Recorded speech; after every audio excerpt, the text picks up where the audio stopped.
Hello? Hello. Hello. Yes. Can everyone hear me? Okay, we can hear you. Okay.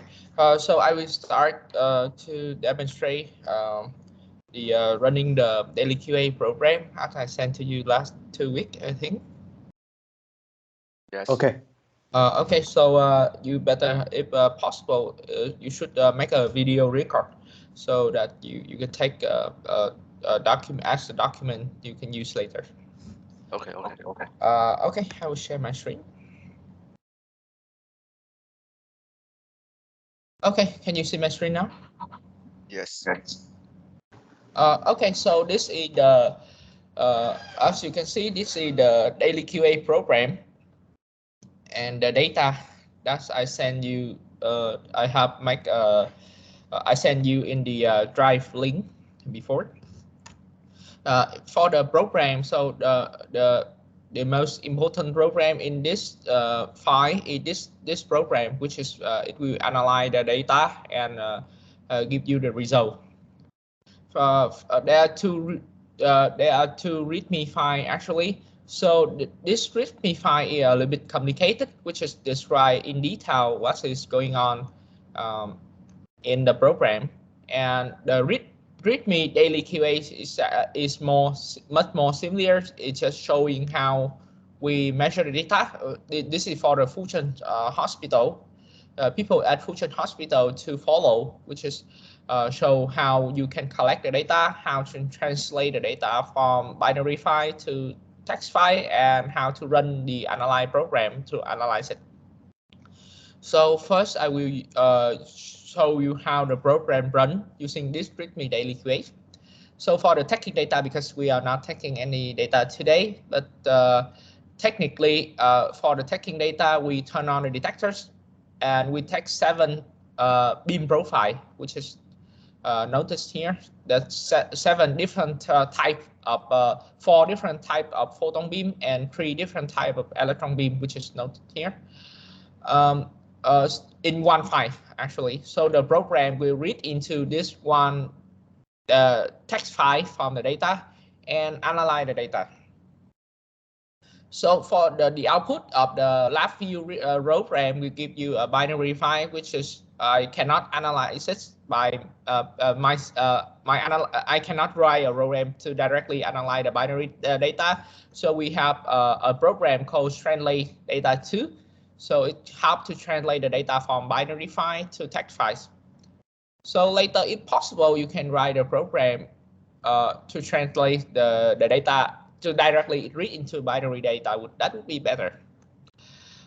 Okay, so for that is in the XY strip folder here, which is it will give you the for example the readme to just a second. Oh, not this one. Okay. Translate data here. This is the program, and this is the program to analyze the data. LabVIEW program to analyze the data, and this is the LabVIEW program to translate the data into from binary file to text file, which is you can read. Have I sent you these two program, LabVIEW program? Hello? Yes, I think we have the. Yeah, no. This program, the LabVIEW program to the daily the DAQ program, which is this one, and the translating program, which is this one. So if I haven't sent later, you just check. If I haven't sent, just ask me to resend it again. Okay. Okay. Okay. So this is the two important program, but today we only can only demonstrate how we can analyze the output data. So the result from the translation program is actually in the data here. So this is the text file resulted from the translate program. As you can see, there's a lot of numbers, right? Just and actually we can read by eye, but the program sees fine. So you should note down. So this program, just a second. So for the output like this, it actually for every event. Okay.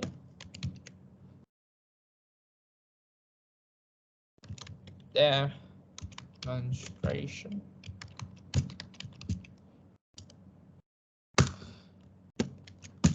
So for every event, you will have 254 number. Okay.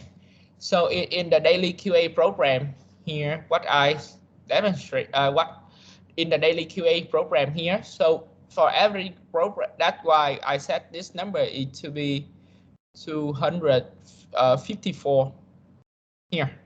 As you see, 254 here.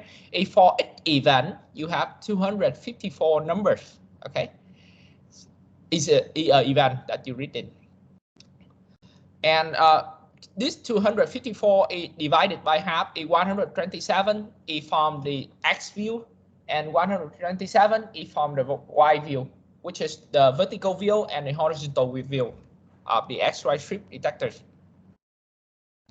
To be more easy to understand, maybe I'll show you the result first. Okay, so for each event, it will look like this. Okay, you have 127 number from the X view and 127 number here from the Y view. Okay, so if you display the event, it will look like this.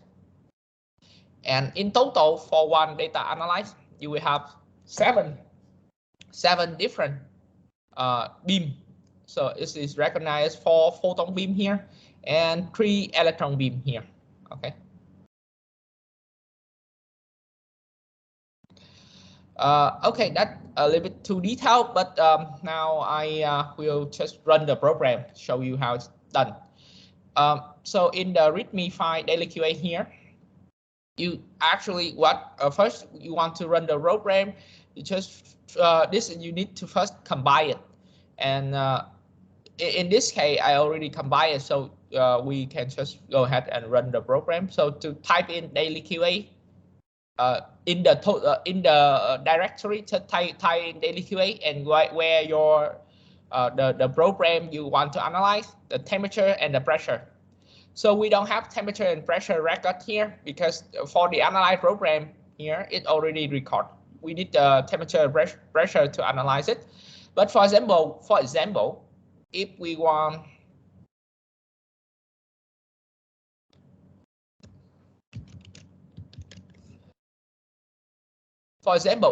to analyze this data, the 2023 May 13 data, we put in this, open it in the directories.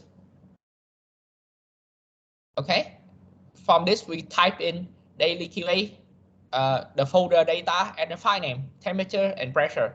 So in this case, for example, just put in daily QA,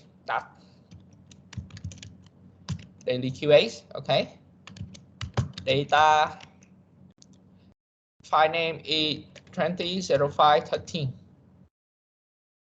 2023 0513. Okay, and that is the data file name. Temperatures, in this case I just put in the temperature in 20.5 Celsius in Celsius randomly 1151 for example, 1105 for example, just some number should be close to this. Okay, this is in X Pascal.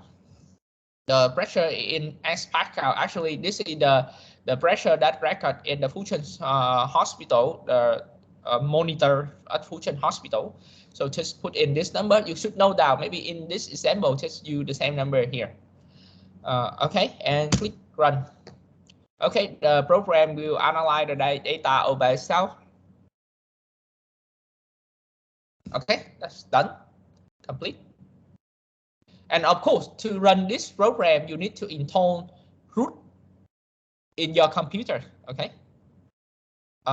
So normally root will run on Linux or Ubuntu operation system, but technically it will run on root Kiwi. Yes, I hear. I think you already learned how to use root, right? Yes. Actually, it intone along with the get, right? Yeah. So in Kiwi computer already rooted in tone. So if you want to check whether rooted in tone in your computer, to put in open your terminal and type in root, something like that. Yeah, root in this case already in tone. So you need root to run the program. Okay, so my program is now my program is run on root because that's the tool that I know. So later you can modify whatever you want. Okay, so this data will analyze this program. The program will analyze this data and give you this folder code with the extension process. Okay. And to click in this, it will give you the beam profile of the 7 beam. First is the beam profile of the 7 beam configuration. So you have 7 beam here. 1, 2, 3, 4, 5, 6, 7 in X direction and another in Y direction. Okay. So this is the position from the center in centimeter. And this is the value, the relative value of the beam profile. More importantly, the output of data will give you the daily QA output here, which is give you the relative dose, what the people been concerning, the flatness, symmetry, field size, centers, and penumbra, which is the value that we use to analyze the beam. This is the most important information, and actually this is all what function people they want. Okay. It also gives you a look, create a beam profile folder, and it will give you a look on how the beam would look like. For example, this is a 6FFF beam, which is not flat beam. So this is already this beam is already deconvolute and get into this result, which is this is the artifact come from the convolution. So, and in this case, for the 6FFF, you have it's not a flat beam, and here is presenting not a flat beam, which is we expect to see. And this is a flat beam, so we see a flat beam. Okay. Okay, so this the convoluted output already come from the raw signal. So this is the raw signals, how the signal would look like after being unified and deconvoluted. Okay. So I will talk a little bit about the uniformity correction and deconvoluted for you to get from this type of noisy beam into the final result here. Okay. Okay, so this is what this program do. So this program will be combined into the daily QA here, the execution 5. So this is actually the compilation of this one. Okay, and to combine this, you just need to open the Readme. So in the Readme, this is how you combine the program. So daily QA B1. Oh, sorry, not this one. The compilation is here. So cheese blood daily QAs, and it will combine into daily QAs here. That's it. Okay, so for combine, just copy that line and put it here. Pass, and the compilation is done. Okay, it will combine this program into the daily QA execution file here. I think you, for a programmer like you, it should be more familiar than me. Okay.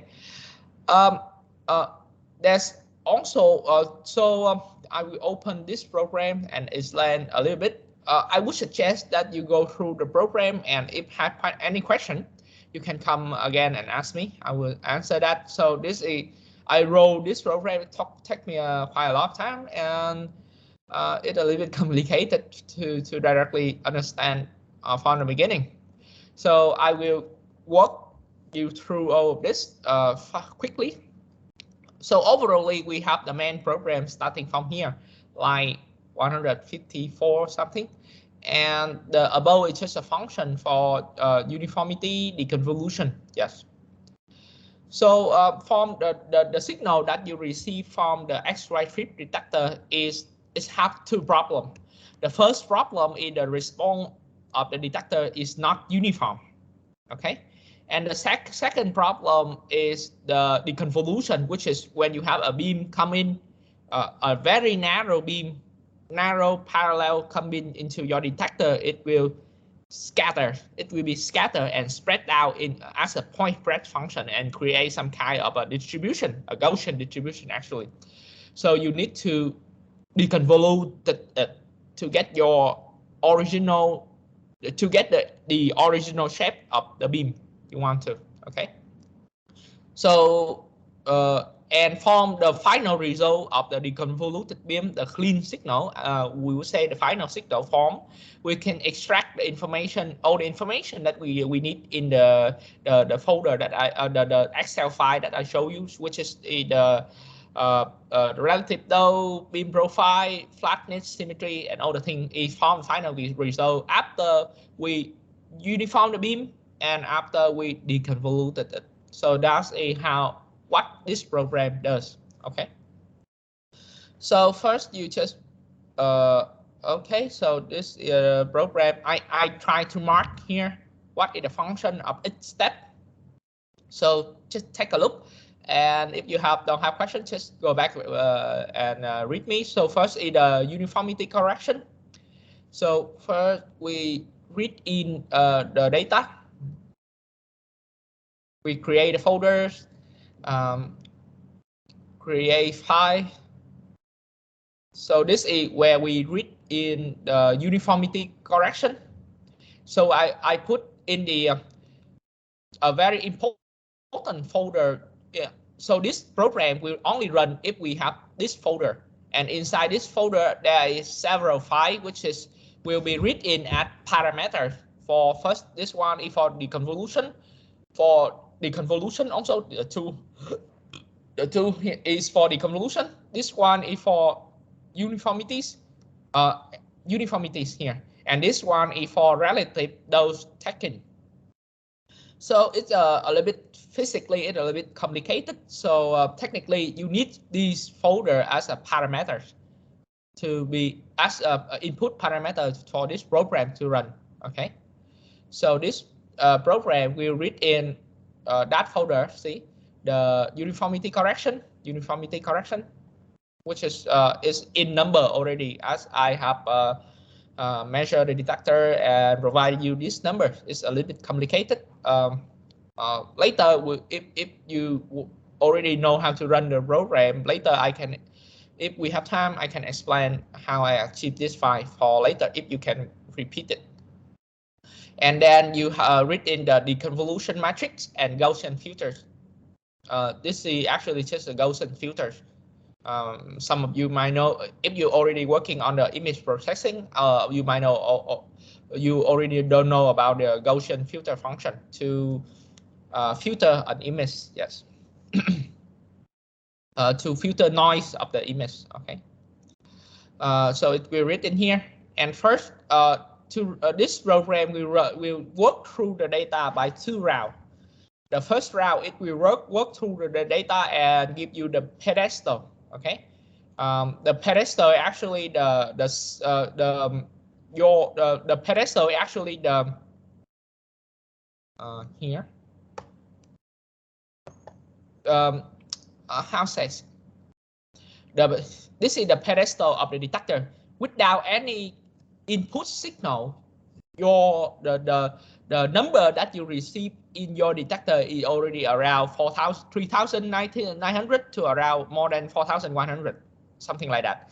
And this is called the pedestal.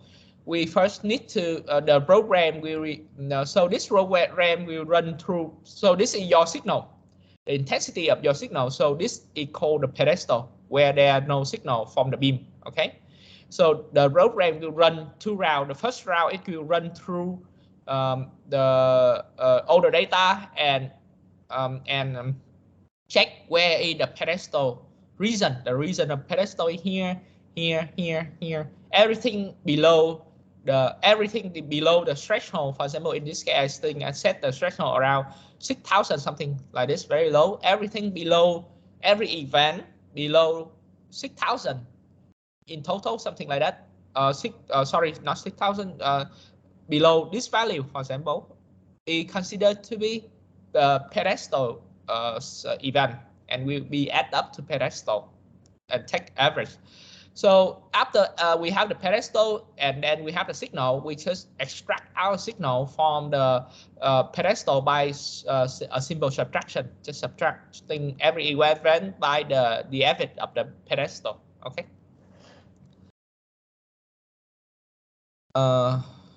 Okay. So this step is called pedestal. The program will run through all the data. So as you see here, a while loop. So it will run all the way through the data and extract the pedestal and put in. So you have two pedestal. Actually, this is in the XY trip detector. You have I forgot an IC which have two turn. So technically, you have two pedestal: the upper pedestal and the lower pedestal. The node in this case is pedestal, and pedestal negative n is negative. It's just my programming language. Okay, so this is the pedestal for the pedestal array. I would say the average pedestal array. So for each pedestal value here, you have 254 numbers. Pedestal here you have 254 numbers. The array. This is pedestal array, something like that. Okay. And this is the positive pedestal array, and this is the negative pedestal array, two pedestal. Okay. And after the pedestal taking, you just this is just we sum up all the pedestal from a lot of event, right? So that we just need to take the average of the pedestal, and later we just subtract the signal to the pedestal to extract the real signal of the beam, something like that, which is called beam on signal extraction. So in this step, we extract the signal here.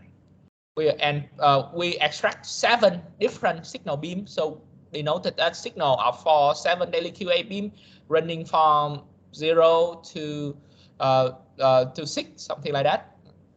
And this is the linear check scale. So the value from the output of the XY strip, we need to convert into the linear check, something like that. Because people in Fusion, they trust the value from the linear check. So it's just a constant, actually. We just convert them into the value that people want to see by a constant, of course. we cannot modify the data. This is just a constant scaling for linear check scale. This is the raw signal, and later we need to uniformity to do the uniformity correction. So which is beam signal corrected, BSC. Okay, something like that. So we first run through the data again. We extract our signal by subtracting the pedestal, as you can see here, subtracting the pedestal, PE, P, and PN here, just subtracting the pedestal, and you will get your signal, which is this value. So the loop here, this is actually quite a little bit complicated loop. I don't know how to explain, but actually this the long programming here is actually to help you to recognize no.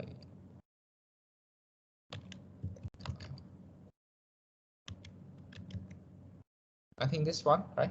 Recognize to identify, okay? To identify. Sometimes I misspelling.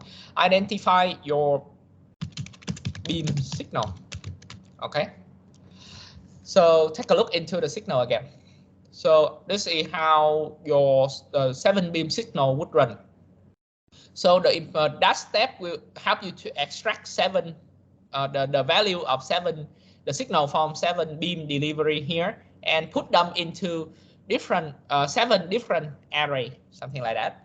And to do that, you need to extract the signal only from here to here, only from here to here, here to here, here to here, here to here, for all 7 beam, something, for all 7 beam. And in order to do so, so it will set a threshold in order for the program to recognize, okay, this is already beam on. But this threshold can also need to be filter the noise. For example, if you have set a noise here, so this threshold will know, the program will know this, okay, this is just noise. It's not real signal, so it will throw the noise away. Something like that. So that's why it's a little bit long, so it will read in the signal, and the signal exists to be some value, something. This is the value. It's higher than the value, and there are more than 20 events higher than this value. Okay, and then you have beam on start, which is beam on start, which is this is beam on. Already beam on, so this is the beam on, and it will put your and if the beam is on more than 20 event is higher than the threshold, which is beam on state, and it will put all the the beam delivery signal, the beam signal into the BS array here. So we have 7 beams, so SF here is the signal, something, the counting here we run from SF will run from 0 to 7. 0 to 6, which is 7 beam. Okay. And when the beam is up, it also needs to take some time. For example, your signal is very noisy. Sometimes it's very noisy. They drop down the threshold, but this program will still recognize if there are more than 30 events lower than the threshold, so there is a beam off state. So you have beam on and beam off based on your threshold. More than 20 events for beam on, and more than 30 events for beam off state, depend on your threshold. So in this case, a sudden jump in your signal, which is noise, or your signal is just fluctuated, will not affect your beam on and beam off recognition. It's quite important. Okay. This is uniformity correction. So technically, to correct the uniformity, we just need to multiply the signal by the uniformity written. So for uniformity correction, you also have this array uniformity written from here, the uniformity correction file, which is also provide you 254 numbers, uniformity correction load, provide you 254 numbers for each bin, so it will just multiply it, and you got uniformity correction. This is already done before. It's a little bit complicated to got this 254 numbers. We talk about this later if we have a new detector. Okay. But for this detector, this 200 for this detector, if there are no modify on the hardware of the detector, these 254 number is applicable.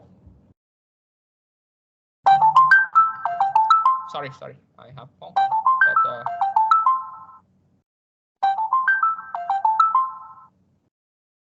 But, sorry, hold on for me a second.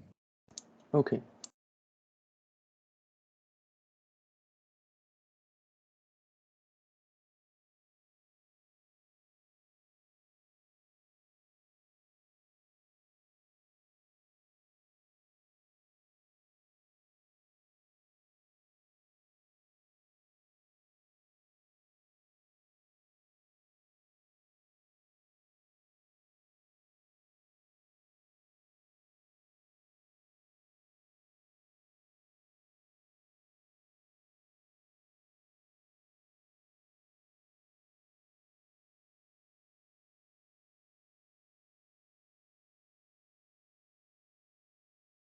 Okay, I will continue.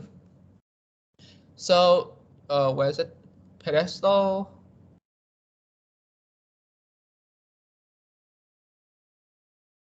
Sorry, this is pedestal written. Extract the signal. Beam on extraction. So you have your signal extracted. So just and then we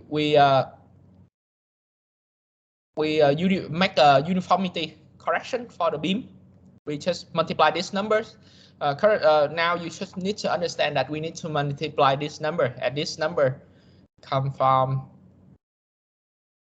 here, which is in the for the program I sent you. You will find an XY calibration folder. Open this folder, and it's here, uniform correction version 1, which give you 254 numbers applicable for this particular detectors. Later, if we have new detector, we need a new set of numbers, but that will be a later story. Okay. Relative dose. So after we uniformly before, actually this is before we correct for everything. For the relative dose, we don't need to correct for the beam profile. Actually, we don't need to uniformity correct it. We just extract the real numbers and divide it by the first value, which is the 6MV value. And that's how you call the relative dose. So this relative dose will read in will be it's actually just the total number of reading divided by the first 6MV the first 6MV value here. That's it. So we will have the first 6MV value around 1 and the other is lower, something like that. And this relative dose also for 7 beam. You will have 7 different relative dose numbers, and it will be corrected by the temperature, KBT, temperature and pressure value. Yeah, this correction just follow. Just a second. RD, what does it mean? The RD here is KBT RD. Just give me a second. I also forgot what does it mean, RD.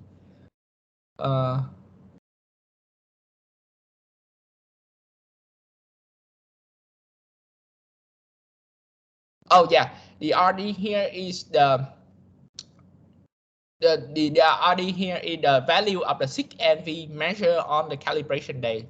That I will mention later. So the RD here is very important. But if we don't recalibrate the RD, it will stay these numbers. So the RD here actually not a constant. It will be written from this file, standard 6MV, which is RD, I think is stand for standard, the standard value for the relative dose, which is taking, take this value, okay, just one number. So, okay. RD, and then it will correct for the relative, so this is, I will put in here, temperature and pressure correction.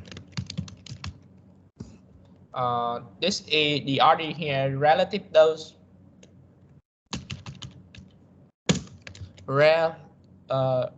relative dose from 6MV at 6MV measure at the calibration day. Okay, and this correction is linear check scale. We need to scale the relative dose to the linear check value. Scale to linear check. Linear check is the daily QA that people use in Fusion Hospital. Okay, the daily QA detectors. That's the standard. This number is just a constant established from the linear check. Okay. So this is for relative dose, and then after we extract the value for the relative dose, we, as I mentioned in earlier, we need to lose the beam, because the beam physically, when you have a radiation beam coming to the detector, it will rest down as a point rest function, and the beam profile that you receive from that scattering result is actually not the shape, the original shape of the beam. So in this deconvolution, we just recover the original shape of the beam by using the spread point rate function profile. So the point rate function profile also again from the provided from the daily QA, the XY calibration here, which is this function is actually just a point rate function concentrated at the centers. So it will use that number to deconvolute the beam, your beam from a Gaussian line, point spread Gaussian line into the real, supposedly the real shape of the beam. Okay. Okay, beam profile deconvolution, and that's what you need to understand from this step. It will deconvolute your beam. Your beam is just a second.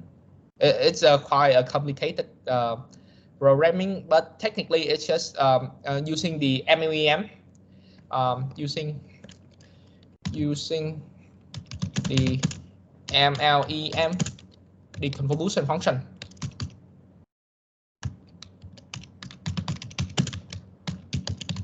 Okay, so it's just simply use the MEM, which is the maximum likelihood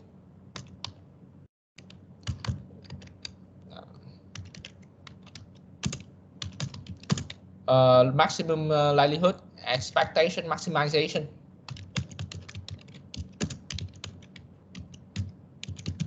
Something like this. I think for those guys who already work in the image processing would know this function very well. It's a deconvolution function. Okay. So you can work through the program here because it's quite complicated. I would say even I take a lot of time to roll this from my understanding, and it's work as I've proven it should work. So just work through this program. Okay. Later we can discuss more about this, but technically you just need to remember this step from here to here of the program will deconvolute your beam and provide you the clean beam, which is a very smooth and not very smooth, the real shape of the beam after uniformity correction and deconvolution. Okay. So in this form here, the output will be, just a second. I'll check where the output. The output of the signal will be the array xn here, xn normal here. So R will run from 0 to 7. Okay. Let me see. Yes, xn. SO. Wait me a second. SNO.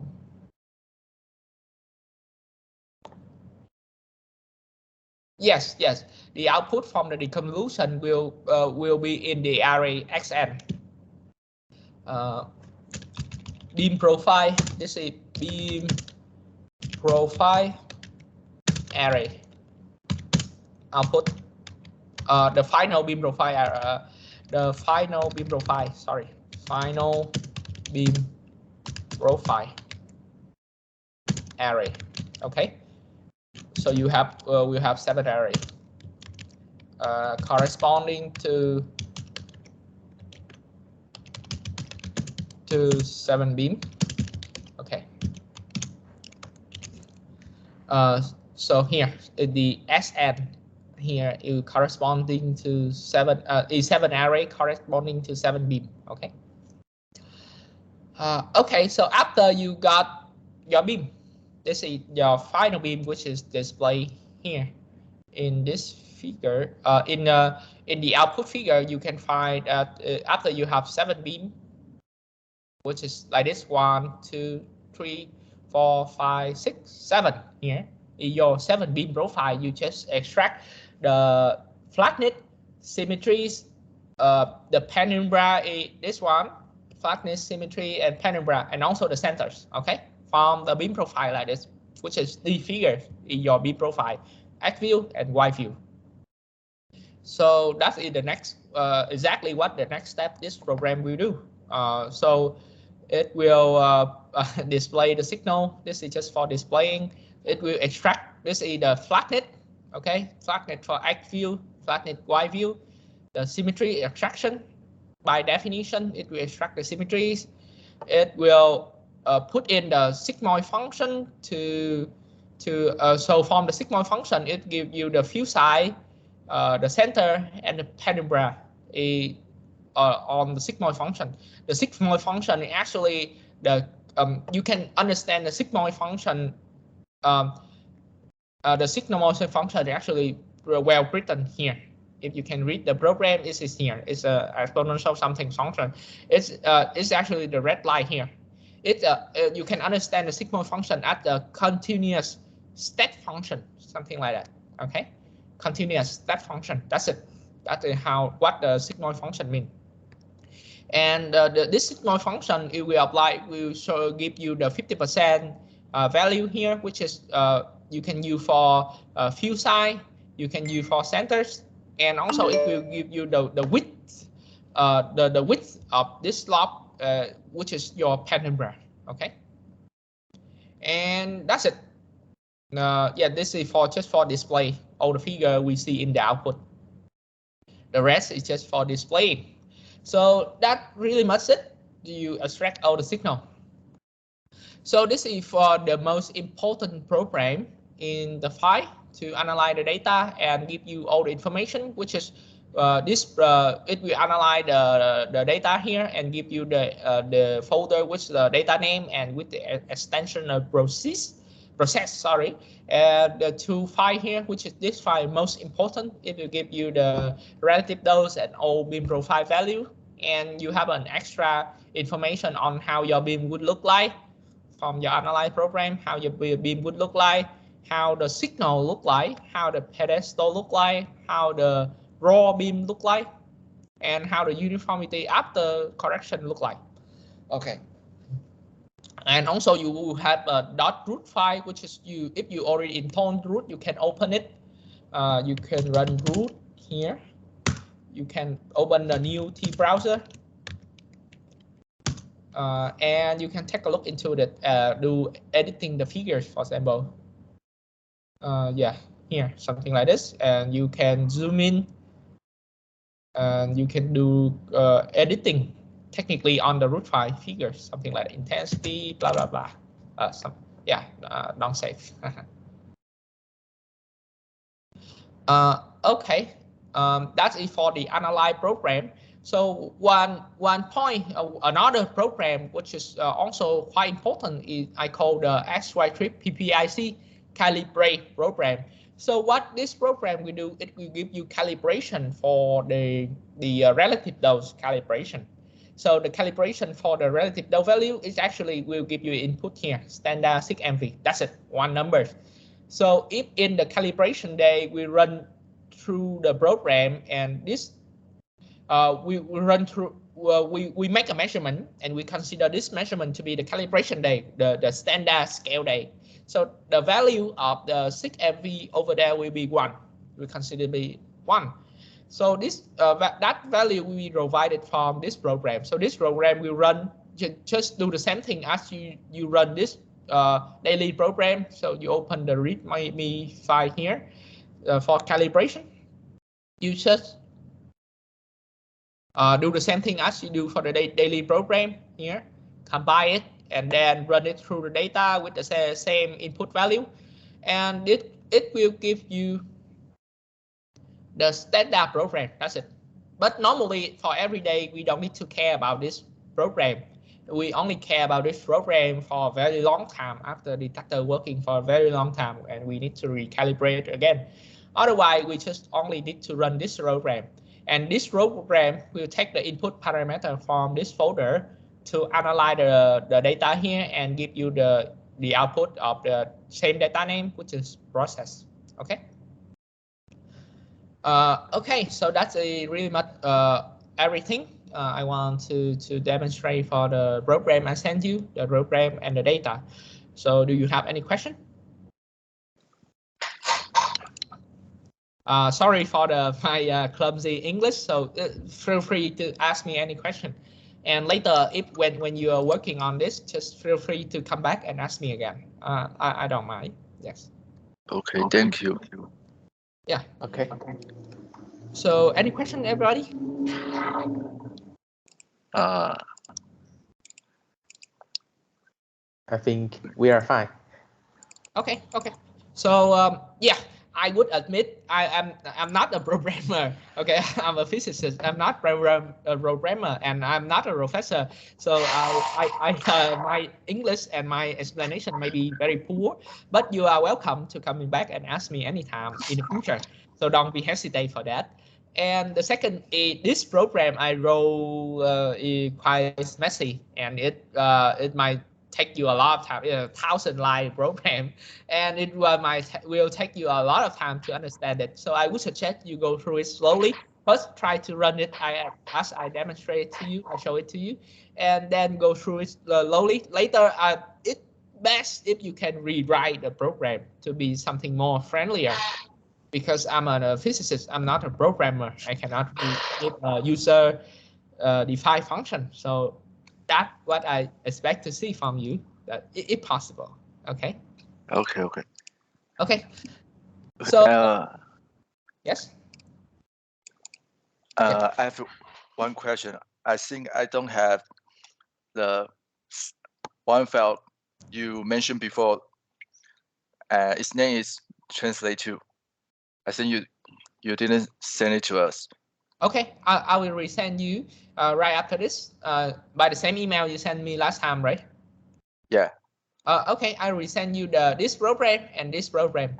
So this program you should note down in the lab view analyze program, and this program is the translate program to translate the binary data to translate the binary data to the binary to text data. Yeah. Okay, thank you. Okay, I will send the program later today or maybe tomorrow morning. Yes, don't worry. Okay. Thank you very much. Yeah, you're welcome. So I wonder if Professor Chen or Professor Xie already mentioned to you, but it's best if you can combine this program, and the messy program here into one friendly user program, and the user just click one button and everything works. That should be best scenario. Now the program will run like I will run this program to take data, and then I open this program to translate the data, and then I ask people in function to run these programs in a terminal to analyze the data. You see, it's a very messy and complicated work. Later, if it's possible, just one click, we get everything, the thing we want. Yeah. Okay, we will try. Okay. So that's it. So if you guys don't have any questions, so we can end the meeting here. Okay, thank you. Yeah, you're Thank welcome. you.